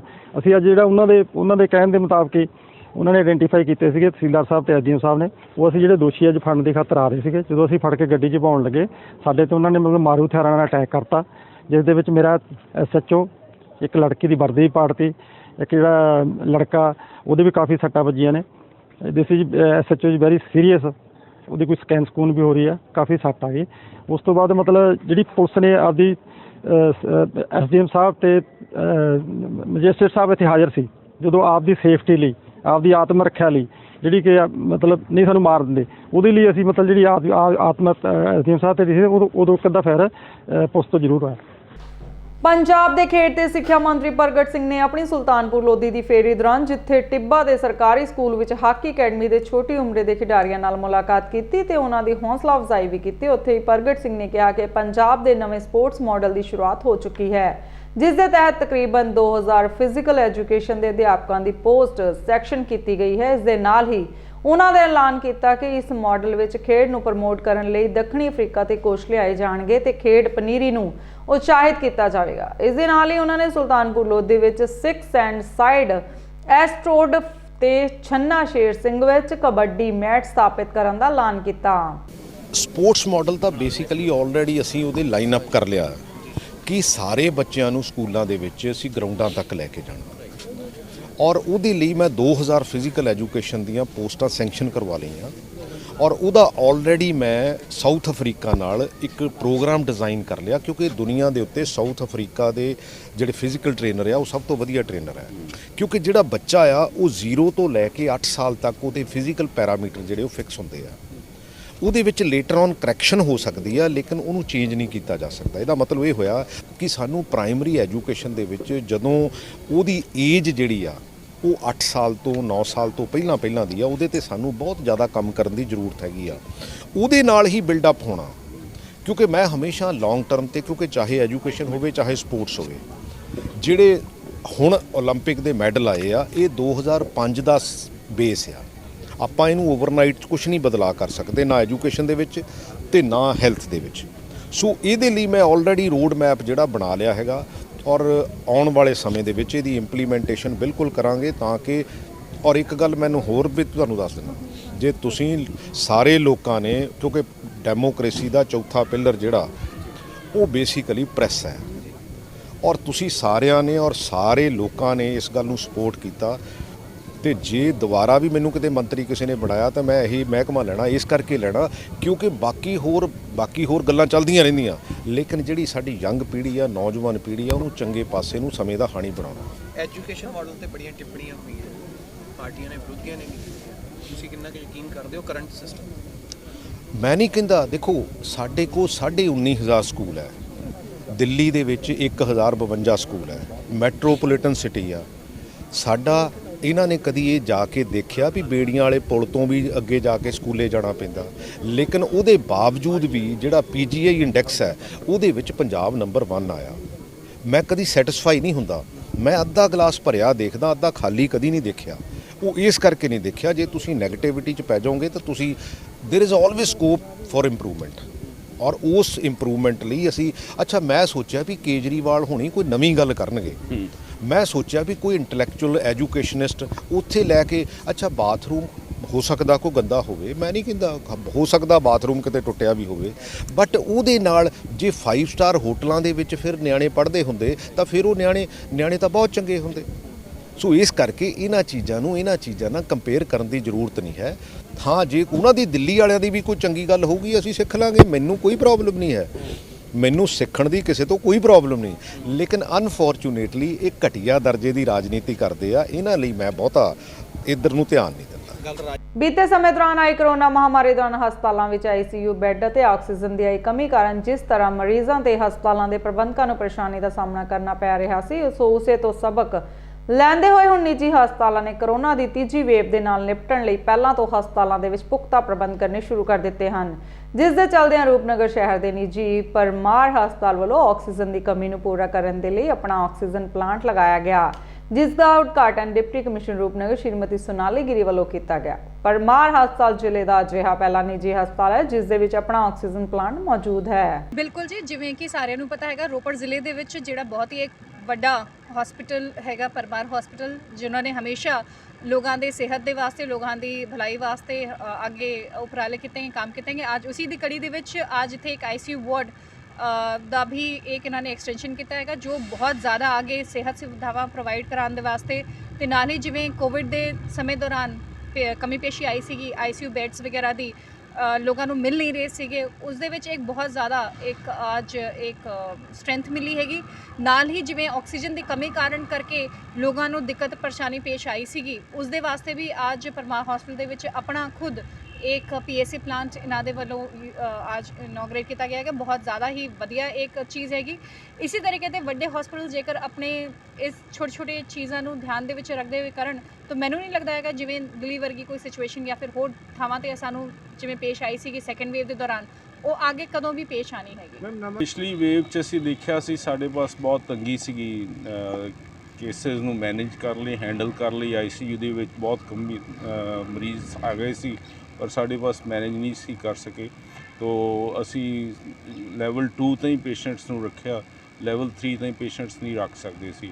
ਹੁਣ ਅਸੀਂ ਇਹ ਸੋਚਿਆ ਕਿ ਓਮਿਕਰੋਨ ਜਾਂ ਥਰਡ ਵੇਵ ਦੇ ਆਉਣ ਦੇ ਕਾਰਨ ਦੇਰ ਮਾਈਟ ਵੀ ਕਾਫੀ ਪ੍ਰੈਸ਼ਰ ਹੋਣਾ ਸਾਡੇ ਹਸਪਤਾਲਾਂ ਦੇ ਉੱਤੇ, ਤੋ ਅਸੀਂ ਆਪਣਾ ਇੱਕ ਨਵਾਂ ICU ਸੈਟਅਪ ਕੀਤਾ ਜਿਹੜਾ ਲੋਕਾਂ ਨੂੰ ਕਾਫੀ ਰਿਲੀਫ ਦੇਗਾ ਔਰ ਵੀਲ ਬੀ ਏਬਲ ਟੂ ਅਸੀਂ ਸਾਰੇ ਹੈਂਡਲ ਕਰ ਸਕਾਂਗੇ ਉਹਨਾਂ ਮਰੀਜ਼ਾਂ ਨੂੰ ਜਿਹੜੇ ਸੀਰੀਅਸ ਹੋਣਗੇ, ਸਿੱਕ ਹੋਣਗੇ। ਔਰ ਨਾਲ ਹੀ ਆਕਸੀਜਨ ਪਲਾਂਟ ਵੀ ਨਾਲ ਲਗਾਇਆ ਜਿਸ ਦੇ ਨਾਲ ਸਾਨੂੰ ਪਹਿਲਾਂ ਆਕਸੀਜਨ ਦੀ ਤੰਗੀ ਆਈ ਸੀਗੀ ਰੋਪੜ ਜ਼ਿਲ੍ਹੇ ਦੇ ਵਿੱਚ, ਬਹੁਤੀ ਨਹੀਂ ਆਈ। ਡਿਸਟ੍ਰਿਕਟ ਐਡਮਿਨਿਸਟ੍ਰੇਸ਼ਨ ਨੇ ਬੜੇ ਅੱਛੇ ਐਫਰਟਸ ਕੀਤੇ, ਪਰ ਫਿਰ ਵੀ ਜੇ ਕਿਤੇ ਤੰਗੀ ਆਉਂਦੀ ਹੈ ਤਾਂ ਅਸੀਂ ਆਪਣੇ ਆਕਸੀਜਨ ਪਲਾਂਟ ਤੋਂ ਸਾਰੀ ਆਕਸੀਜਨ ਮੈਨੇਜ ਕਰਾਂਗੇ। ਤਰਨਤਾਰਨ ਦੇ ਪਿੰਡ ਵੇਈਪੁਰੀ ਦਾ ਨੌਜਵਾਨ ਜਸਬੀਰ ਸਿੰਘ ਜੰਮੂ ਕਸ਼ਮੀਰ 'ਚ ਅੱਤਵਾਦੀਆਂ ਨਾਲ ਲੋਹਾ ਲੈਂਦੇ ਸ਼ਹੀਦ ਹੋ ਗਿਆ ਤੇ ਇਸ ਘਟਨਾ ਤੋਂ ਬਾਅਦ ਸ਼ਹੀਦ ਜਸਬੀਰ ਸਿੰਘ ਦੇ ਘਰ ਪਰਿਵਾਰਕ ਮੈਂਬਰਾਂ ਦਾ ਰੋ ਕੇ ਬੁਰਾ ਹਾਲ ਹੈ। ਗੱਲਬਾਤ ਕਰਦਿਆਂ ਜਸਬੀਰ ਸਿੰਘ ਦੇ ਭਰਾ ਨੇ ਦੱਸਿਆ ਕਿ ਮੇਰਾ ਭਰਾ 7 ਸਾਲ ਤੋਂ ਦੇਸ਼ ਦੀ ਸੇਵਾ ਕਰ ਰਿਹਾ ਸੀ ਤੇ ਅਚਾਨਕ ਫੋਨ ਆਇਆ ਕਿ ਮੁਕਾਬਲੇ ਵਿੱਚ ਉਹ ਸ਼ਹੀਦ ਹੋ ਗਿਆ। ਜ਼ਿਲ੍ਹਾ ਤਰਨਤਾਰਨ ਦੇ ਹਲਕਾ ਖਡੂਰ ਸਾਹਿਬ ਦੇ ਪਿੰਡ ਵੇਈਪੁਰੀ ਦਾ ਨੌਜਵਾਨ ਨਗਾਮ ਵੇਰੀਨਾਗ ਮੁਕਾਬਲੇ ਵਿੱਚ ਜ਼ਖਮੀ ਹੋਏ 19 ਰਾਸ਼ਟਰੀ ਰਾਈਫਲਸ ਦੇ ਲਾਂਸ ਨਾਇਕ ਜਸਬੀਰ ਸਿੰਘ ਨੇ ਜ਼ਖਮਾਂ ਦੀ ਤਾਬ ਨਾਲ ਚੱਲਦਿਆਂ ਦਮ ਤੋੜ ਦਿੱਤਾ। ਤੇ ਕੀ ਗੱਲਬਾਤ ਹੋਈ ਸੀ, ਕਿਹਦਾ ਫੋਨ ਆਇਆ ਸੀ ਤੇ ਕੀ ਨਾਮ ਵੀਰ ਦਾ? ਗੱਲਬਾਤ ਸੀ ਉਹਦਾ ਫੋਨ ਆਇਆ ਜਸਬੀਰ ਸਿੰਘ ਨਾਂ ਦਾ, ਹਾਂਜੀ, ਉਹਦੇ ਸਿਰ ਤੇ ਅਸੀਂ ਦਿਨ ਕੱਟਣੇ ਆ, ਹਾਂਜੀ, ਉਹਦੇ ਸਿਰ ਤੇ ਹੀ ਦਿਨ ਕੱਟਦੇ ਹਾਂ ਜੀ, ਹਾਂਜੀ, ਗਰੀਬ ਬਿਲਕੁਲ ਮਤਲਬ ਹੈਗੇ ਪਰਿਵਾਰ। ਹਾਂਜੀ, ਬਟਾਲੀਅਨ ਚ ਭਰਤੀ ਸੀ ਉਹ? ਹਾਂਜੀ। ਕਿਹੜੀ ਫੌਜ ਚ ਭਰਤੀ ਸੀ ਵੀਰ ਆਪਣਾ? ਆਰਮੀ ਜੀ। ਕਿੰਨੀ ਦੇਰ ਹੋ ਗਈ ਸਰਵਿਸ? ਆਰਮੀ ਉਹ 15 ਚ ਮਤਲਬ ਭਰਤੀ ਹੋਇਆ। ਕੀ ਫੋਨ ਆਇਆ ਵੀਰ ਜੀ? 15 ਭਰਤੀ ਹੋਇਆ। ਹਾਂਜੀ, ਕੀ ਫੋਨ ਆਇਆ, ਕੀ ਦੱਸਿਆ? ਖੂਨ ਮੇਰੇ ਕੋਲ ਤਾਂ ਮਤਲਬ ਜ਼ਿਆਦਾ ਸੁਣਿਆ ਨਹੀਂ ਜਾਂਦਾ। ਮੈਂ ਮਤਲਬ ਜਦ ਦਵਾਈ ਬੂਟੀ ਖਾਨਾ ਮਤਲਬ ਥੜ ਗਿਆ ਵੀ ਡਟ ਕੇ ਮੁਕਾਬਲਾ ਆਇਆ ਵਾ ਤੇ ਇਹਦੀ ਗਰਦਨ ਤੇ ਗੋਲੀ ਲੱਗ ਗਈ। ਇਹ ਪੰਚਾਇਤ ਵੱਲੋਂ ਆ। ਇਹ ਸਾਡਾ ਪਿੰਡ ਵਈਪੂਈ ਆ ਜੀ, ਤਹਿਸੀਲ ਖਡੂਰ ਸਾਹਿਬ, ਜ਼ਿਲ੍ਹਾ ਤਰਨਤਾਰਨ ਜੀ। ਇਹ ਜਿਹੜਾ ਸਾਡੇ ਪਿੰਡ ਦਾ ਸ਼ਹੀਦ ਹੋਇਆ ਜੀ, ਇਹਨਾਂ ਦਾ ਨਾਂ ਸਰਦਾਰ ਜਸਵੀਰ ਸਿੰਘ ਹੈ ਜੀ, ਪਿਤਾ ਦਾ ਨਾਂ ਸਰਦਾਰ ਗੁਰਭੇਜ ਸਿੰਘ ਹੈ ਜੀ। ਇਹ ਜ਼ਿਮੀਂਦਾਰ ਪਰਿਵਾਰ ਨਾਲ ਸੰਬੰਧ ਰੱਖਦੇ ਆ। 2-2.5 ਕਿੱਲੇ ਇਹਨਾਂ ਦੀ ਸਾਰੀ ਜ਼ਮੀਨ ਹੈ ਜੀ। ਗਰੀਬ ਪਰਿਵਾਰ ਹੈ ਤੇ ਇਹ ਪਰਿਵਾਰ ਦੇ ਦੱਸਣ ਮੁਤਾਬਕ ਜੀ ਅੱਜ ਹੀ ਇਹਨਾਂ ਨੇ ਦੱਸਿਆ ਵੀ ਸਾਨੂੰ ਸਵੇਰੇ ਕੋਈ 6:15 ਵਜੇ ਜੰਮੂ ਤੋਂ ਫੋਨ ਆਇਆ ਜੀ। ਆਰਟੀਆਈ ਕੋਈ ਯੂਨਿਟ ਹੈ ਜੀ ਜੰਮੂ 'ਚ, ਉੱਥੇ ਉਹਨਾਂ ਦੀ ਗਰਦਨ 'ਚ ਗੋਲੀ ਵੱਜੀ ਹੈ ਜੀ। ਤੇ ਉੱਥੇ ਇਹਨਾਂ ਦੇ ਪਰਿਵਾਰ ਦੇ ਦੱਸਣ ਮੁਤਾਬਕ ਉਹ ਅੱਜ ਸਾਡੇ ਪਿੰਡ ਦਾ ਦੂਸਰਾ ਸ਼ਹੀਦ ਹੋਇਆ ਜੀ। ਇਸ ਤੋਂ ਪਹਿਲਾਂ ਵੀ 2017 'ਚ ਸਾਡੇ ਪਿੰਡ ਦਾ ਸ਼ਹੀਦ ਹੋਇਆ ਸਰਦਾਰ ਪਰਮਜੀਤ ਸਿੰਘ ਜੀ। ਜਿਵੇਂ ਜਿਵੇਂ ਵਿਧਾਨ ਸਭਾ ਚੋਣਾਂ ਦਾ ਟਾਈਮ ਨਜ਼ਦੀਕ ਆ ਰਿਹਾ ਹੈ, ਸਰਕਾਰੀ ਕੱਚੇ ਕਰਮਚਾਰੀਆਂ ਵੱਲੋਂ ਆਪਣੀਆਂ ਮੰਗਾਂ ਨੂੰ ਲੈ ਕੇ ਰੋਸ ਪ੍ਰਦਰਸ਼ਨ ਕੀਤੇ ਜਾ ਰਹੇ ਹਨ, ਜਿਸ ਦੇ ਤਹਿਤ ਧੂਰੀ ਵਿਖੇ ਸੀਵਰੇਜ ਉਪਮੰਡਲ ਧੂਰੀ ਵਿਖੇ ਕੰਮ ਕਰ ਰਹੇ ਕੱਚੇ ਕਰਮਚਾਰੀਆਂ ਵੱਲੋਂ ਠੇਕਾ ਮੁਲਾਜ਼ਮ ਸੰਘਰਸ਼ ਮੋਰਚਾ ਦੇ ਬੈਨਰ ਹੇਠ ਆਪਾ ਕਸਮਕਾਰ ਵਾਟਰ ਸਪਲਾਈ, ਸੀਵਰੇਜ ਅਤੇ ਦਫ਼ਤਰੀ ਕੰਮ ਬੰਦ ਕਰਕੇ ਪੰਜਾਬ ਸਰਕਾਰ ਖਿਲਾਫ ਰੋਸ ਪ੍ਰਦਰਸ਼ਨ ਕੀਤਾ। ਉੱਥੇ ਪੰਜਾਬ ਸਰਕਾਰ ਖਿਲਾਫ ਚਮਕੇ ਨਾਅਰੇਬਾਜ਼ੀ ਵੀ ਕੀਤੀ ਗਈ। ਮੰਗਾਂ ਨੂੰ ਲੈ ਕੇ ਪ੍ਰੋਟੈਸਟ ਕਰ ਰਹੇ ਹਾਂ ਕਿ ਸਾਨੂੰ ਵਿਭਾਗਾਂ 'ਚ ਲਿਆ ਕੇ ਬਿਨਾਂ ਕਿਸੇ ਸ਼ਰਤ ਤੋਂ ਰੈਗੂਲਰ ਕੀਤਾ ਜਾਵੇ, ਜਿਸ ਦੇ ਸੰਬੰਧ ਵਿੱਚ ਠੇਕਾ ਮੁਲਾਜ਼ਮ ਸੰਘਰਸ਼ ਮੋਰਚੇ ਦੇ ਵੱਲੋਂ ਸੂਬਾ ਵੱਲੋਂ ਸਾਨੂੰ ਇਹ ਸੁਨੇਹਾ ਤੀ ਕਿ 29 ਤਰੀਕ ਨੂੰ ਸਾਰਾ ਕੰਮਕਾਜ ਠੱਪ ਕਰਕੇ ਆਪਣੀ ਦਫ਼ਤਰਾਂ ਦੇ ਵਿੱਚ ਸਮੂਹਿਕ ਛੁੱਟੀ ਲਾ ਲਓ ਜਾਂ ਜਿਵੇਂ ਮਰਜ਼ੀ ਲਾ ਲਓ, ਅਸੀਂ ਆਪਣਾ ਕੰਮ ਬੰਦ ਕਰਕੇ ਅੱਜ ਇੱਥੇ ਆਪਣਾ ਪ੍ਰੋਟੈਸਟ ਕਰ ਰਹੇ ਹਾਂ। ਅਗਲਾ ਸੰਘਰਸ਼ ਸਾਡਾ ਜਿਹੜਾ ਹੈਗਾ ਉਹ ਅਸੀਂ ਪਹਿਲਾਂ ਹੀ ਦੇ ਚੁੱਕੇ ਹਾਂ ਕਿ 2 ਤਰੀਕ ਨੂੰ ਖੰਨਾ ਹਾਈਵੇ ਜਾਮ ਕਰਕੇ ਅਸੀਂ ਉੱਥੇ ਜਾ ਕੇ ਸਰਕਾਰ ਦੇ ਖਿਲਾਫ ਜਿਹੜਾ ਆਪਣਾ ਰੋਸ ਪ੍ਰਦਰਸ਼ਨ ਕਰਾਂਗੇ। ਕਾਰਨ ਇਹ ਹੈ ਜੀ 20 ਸਾਲਾਂ ਤੋਂ ਕੱਚੇ ਇੱਥੇ ਕੰਮ ਕਰ ਰਹੇ ਹਾਂ, ਸਾਡੇ ਕੰਮ ਦੀ ਕੋਈ ਕਦਰ ਨਹੀਂ ਪਾਈ ਜਾ ਰਹੀ। ਸਾਡੇ ਨਾਲ ਇੰਨਾ ਧੱਕਾ ਹੋ ਰਿਹਾ ਅਸੀਂ ਉਹ ਬਿਆਨ ਨਹੀਂ ਕਰ ਸਕਦੇ। ਸਾਡੇ ਇੰਨੇ ਘੱਟ ਤਨਖਾਹ ਦੇ ਕੰਮ ਕਰਦੇ ਨੇ, ਅਜੇ ਉਹਨਾਂ ਨੂੰ ਵੀ ਇਹ ਕਿਹਾ ਜਾਂਦਾ ਵੀ ਸਾਡੇ ਬੰਦੇ ਨਹੀਂ। ਅੱਜ ਕੰਪਨੀ ਨੇ ਸਾਡਾ ਕੰਮ ਪਾਣੀ ਬੰਦ ਕਰਨ ਦਾ ਸੱਦਾ ਦਿੱਤਾ ਠੇਕਾ ਮੁਲਾਜ਼ਮ ਵੱਲੋਂ ਪੰਜਾਬ ਪੱਧਰ 'ਤੇ, ਪਰ ਕੰਪਨੀ ਨੇ ਸਾਡੇ ਤੋਂ ਚਾਬੀਆਂ ਧੱਕੇ ਨਾਲ ਲੈ ਕੇ ਮੋਟਰਾਂ ਦੀ ਸਪਲਾਈ ਦਿੱਤੀ ਗਈ ਆ। ਅਸੀਂ ਉਹਦਾ ਵਿਰੋਧ ਕਰਦੇ।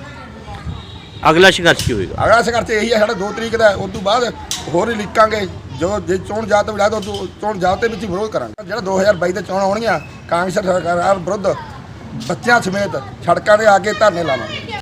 ਅੱਜ ਸੰਗਰੂਰ ਵਿੱਚ ਕਾਂਗਰਸ ਦੇ ਹਲਕਾ ਇੰਚਾਰਜ ਦਾਮਨ ਥਿੰਦ ਬਾਜਵਾ ਵੱਲੋਂ ਇੱਕ ਵੱਡੀ ਰੈਲੀ ਕੀਤੀ ਗਈ, ਜਿਸ ਵਿੱਚ ਮੁੱਖ ਮੰਤਰੀ ਪੰਜਾਬ ਚਰਨਜੀਤ ਚੰਨੀ ਤੇ ਰਾਜਾ ਵੜਿੰਗ ਨੇ ਸੰਬੋਧਨ ਕੀਤਾ। ਪਰ ਇਸ ਰੈਲੀ ਵਿੱਚ ਭੀੜ ਜਟਾਉਣ ਲਈ ਮਨਰੇਗਾ ਮਜ਼ਦੂਰਾਂ ਨੂੰ ਕੰਮ ਛੁਡਵਾ ਕੇ ਲਿਆਂਦਾ ਗਿਆ ਤੇ ਉਹਨਾਂ ਨੇ ਸਰਕਾਰ ਪ੍ਰਤੀ ਨਾਰਾਜ਼ਗੀ ਜ਼ਾਹਿਰ ਕੀਤੀ। ਉਹਨਾਂ ਕਿਹਾ ਕਿ ਸਾਨੂੰ ਸਰਕਾਰ ਇਹ ਕਹਿ ਕੇ ਲਿਆਈ ਹੈ ਕਿ ਉਹਨਾਂ ਨੂੰ ਕੱਚੇ ਮਕਾਨ ਪੱਕੇ ਕਰਵਾਉਣ ਲਈ ਪੈਸੇ ਮਿਲਣਗੇ ਤੇ ਉਹਨਾਂ ਨੂੰ ਦਿਹਾੜੀ ਤੇ ਵੀ ਲਿਆਂਦਾ ਗਿਆ ਹੈ। ਮੇਰਾ ਨਾਂ ਤਾਂ ਤੂੰ ਛੱਡ ਭਰਾ। ਅੱਛਾ, ਮੈਨੂੰ ਕਹਿੰਦੀਆਂ ਕਿ ਬਾਲਿਆਂ ਵਾਲੀਆਂ ਛੱਤਾਂ ਦੇ ਪੈਸੇ ਦੇਣਗੇ, ਬਾਗ ਚੱਲੋ। ਅੱਛਾ, ਮੈਂ ਆਖਿਆ ਬਾਗ ਚੱਲਦੇ ਆ ਭਾਈ। ਮੇਰੇ ਨੂੰ ਕਹਿੰਦੀ ਬੋਰੀ ਲੈ ਜਾ ਪੈਸੇ ਪਾਉਣ ਨੂੰ। ਮੈਂ ਆਖਿਆ ਚੱਲ ਬੋਰੀ ਕੀ ਕਰਨੀ, ਬਾਗ ਹੀ ਬਥੇਰਾ। ਮੈਂ ਬਾਗ 'ਚ ਚੱਕ ਲੂੰ, ਜੇ ਬਾਲੇ ਹੋ ਮੈਂ ਛਾਉ ਲਾ ਲੂੰ। ਮੈਂ ਚੌਲ ਦੀ ਪੰਡ ਮੈਂ ਉਹਨੂੰ ਸਿਰ ਤੇ ਚੱਕ ਕੇ ਤੁਰੀ ਆਊਂ। ਕੌਣ ਦਊਗਾ? ਕੌਣ ਦਊਗਾ? ਆ ਜਿਹੜੀ ਕੁੜੀ ਖੜੀ ਹੋਈ ਆ ਬੱਸ 'ਚ ਵੋਟਾਂ 'ਚ, ਬਾਲਿਆਂ ਦੇ ਪੈਸੇ ਕੌਣ ਦਊਗਾ? ਇਹੀ ਦਵਾਉਣਗੀਆਂ ਮੂਰਲੀਆਂ ਪ੍ਰਧਾਨਾਂ ਨੇ ਜਿਹੜੀਆਂ ਲਿਆਈਆਂ ਨੇ। ਰੈਲੀ ਕਿਹਦੀ ਆ? ਰੈਲੀ ਰੂਲੀ ਤਾਂ ਮੇਰੀ ਹੋਈ ਆ, ਮੈਨੂੰ ਨਹੀਂ ਪਤਾ ਕਿਹਦੀ ਆ। ਵੀ ਜਿਹੜੇ 2 ਸਿਰ ਭੱਠੀ ਤੇ ਆਉਂਦੇ ਤੇ ਦਾਣੇ ਉਹ ਤਾਂ ਲਿਆਉਂਦੀ, ਇੱਥੋਂ ਕੀ ਲਿਆਈਆਂ? ਹੋਰ ਕਿੰਨੀਆਂ ਨਹੀਂ ਆਈਆਂ ਨੇ? ਬਥੇਰੀਆਂ ਆਈਆਂ ਨੇ। ਅੱਛਾ, ਹਾਂ। ਕੀ ਕਹਿੰਦੇ ਕੀ ਦੇਣਗੇ? ਵੀ ਬਾਲਿਆਂ ਵਾਲੀਆਂ ਛੱਤਾਂ ਦੇ ਪੈਸੇ ਦੇਣਗੇ, ਵੀ ਬੋਰੀਆਂ ਬੂਰੀਆਂ ਚੱਕ ਲੋ ਦੇ ਦੇਣਗੇ। ਬਹੂ ਨੇ ਬੋਰੀ ਫੜਾਤੀ, ਮੈਂ ਆਖਿਆ ਤੂੰ ਇੱਥੇ ਰੱਖ, ਮੈਂ ਜੇ ਵਾਧੂ ਹੋਏ ਛੌਲ ਚ ਪਾ ਲੂੰ, ਨਹੀਂ ਬੈਗ ਚ ਪਾ ਲੂੰਗੀ। ਅੱਛਾ, ਉਹਨਾਂ ਬੈਗ ਚ ਪੈਣਾ। ਮੈਂ ਕੰਮ ਕੀ ਕਰਦੇ ਹੋ? ਕੀ ਕਰਨਾ? ਮੈਂ ਤਾਂ ਕੁਛ ਨਹੀਂ ਕਰਦੀ, ਪੱਠੀ ਤੇ ਵਗ ਜਾਂਦੇ। ਜੇ ਆ ਗਈ ਚੁੰਗ ਭੁੰਨ ਤੇ ਨਹੀਂ ਮੁੜਿਆ ਤੇਰੇ ਵਰਗੇ ਨਾ ਗੱਲਾਂ ਮਾਰ ਕੇ। ਮੁੱਖ ਮੰਤਰੀ ਕਹਿੰਦਾ ਬਹੁਤ ਕੁਝ ਦੇਦਾ, ਬਿਜਲੀ ਮਾਫ ਕਰਤੀ, 5 ਮਾਮਲੇ ਦੇ ਬਰਾਤ ਦੇ ਦਿੱਤੇ। ਮੈਨੂੰ ਤਾਂ ਪਤਾ ਨਹੀਂ ਭਾਈ, ਵਿਧਵਾ ਕਰਕੇ ਮੈਂ ਤਾਂ 20 ਮਾਮਲੇ ਦੇਤੇ। ਅੱਛਾ, ਹੋਰ 35 ਸਾਲ ਹੋ ਗਏ ਮੈਨੂੰ ਵਿਧਵਾ ਹੋਈ ਨੂੰ। 16 ਸਾਲ ਹੋਏ ਤੇ ਮੇਰਾ ਵਿਆਹ ਨਹੀਂ, ਜਦੋਂ ਮੈਂ ਵਿਧਵਾ ਹੋਈਆਂ ਮੈਨੂੰ ਤਾਂ ਕਿਸੇ ਨੇ ਇੱਕ ਮੁੱਠੀ ਨਹੀਂ ਦਿੱਤੀ। ਤੈਨੂੰ ਨਹੀਂ ਦਿੱਤਾ? ਹੈਗਾ ਕਿਸੇ ਨੂੰ ਨਹੀਂ ਦਿੱਤਾ। ਕਿਸੇ ਦਾ ਮੈਨੂੰ ਪਤਾ ਨਹੀਂ, ਜਦੋਂ ਮੈਨੂੰ ਇਹਨੇ ਦਿੱਤਾ ਕਿਸੇ ਨੇ ਦਿੱਤਾ ਹੋਊਗਾ। ਠੀਕ ਆ, ਮੈਂ ਜਦੋਂ ਪਿਲਸਣ ਲਵਾਈ ਹੈ ਉਦੋਂ ਕੋਈ ਪਿਲਸਣਾ ਲਾਉਂਦਾ ਨਹੀਂ ਸੀ। ਮੈਂ ਭਲਾਈ ਅਫਸਰ ਦੇ ਫਾਰਮ ਭਰ ਕੇ ਦੇ ਆਈ, ਮੇਰੀ ਡਾਕ ਰਾਹੀਂ ਚਿੱਠੀ ਆ ਗਈ, ਮੇਰੇ ਘਰੇ ਆ ਕੇ ਫੜਾ ਗਿਆ ਉਹ ਡਾਕੀਆ, ਤੇਰੀ ਬੇਬੇ ਪਿਲਸਣ ਆ ਗਈ, ਤੂੰ ਬੈਂਕ 'ਚ ਖਾਤਾ ਖੁਲਾਇਆ। ਮੈਨੂੰ ਕਿਹੜਾ ਲੱਖਣ ਸੀ, ਮੈਂ ਸੰਗਰੂਰ ਗਈ, ਉੱਥੇ ਬੈਂਕ 'ਚ ਖਾਤਾ ਖੁਲਾਇਆ ਜੀ। 3 ਮਹੀਨਿਆਂ ਮਗਰ ਮੈਂ 1.5 ਸਾਲ ਲਾਇਆ ਨਾ ਸੰਗਰੂਰ ਜਾਇਆ ਕਰਾਂ, 3 ਮਹੀਨਿਆਂ ਮਗਰ 150 ਰੁਪਇਆ ਲੈਣ। ਸਰਕਾਰ ਕਹਿੰਦੀ ਸਾਰਾ ਕੁਝ ਕਰੀ ਜਾਂਦੇ, ਹੁਣ ਤਾਂ ਕੀ ਕਰਦੇ ਨੇ, ਕੀ ਕਰਾਇਆ? ਬੋਰਡ ਲਾਏ ਹੋਏ ਨੇ ਕਾਹਦੇ ਬੋਰਡ ਤੇ ਕੀ ਦਿੱਤਾ? ਉੱਥੇ ਬੋਰਡ ਤੇ ਕੀ ਦਿੱਤਾ? ਦੇ ਮੈਨੂੰ ਕੀ ਦਿਖਾ, ਦਿਖਾ ਕੀ ਦਿੱਤਾ ਨੇ, ਮੈਨੂੰ ਦਿਖਾ, ਦਿਖਾ ਕੀ ਦਿੱਤਾ ਹੈ, ਦਿਖਾ ਮੈਨੂੰ ਕੀ ਦਿੱਤਾ। 35 ਸਾਲ ਹੋ ਗਏ ਮੈਨੂੰ ਵਿਧਵਾ ਹੋਈ ਨੂੰ, 35 ਸਾਲ 16 ਸਾਲ ਹੋ ਗਏ ਮੇਰੇ ਵਿਆਹ ਨਹੀਂ ਜਿੱਦਾਂ ਦੀ ਵਿਧਵਾ, ਮੈਨੂੰ ਕਿਸੇ ਨੇ ਆਈ ਨਹੀਂ ਦਿੱਤਾ।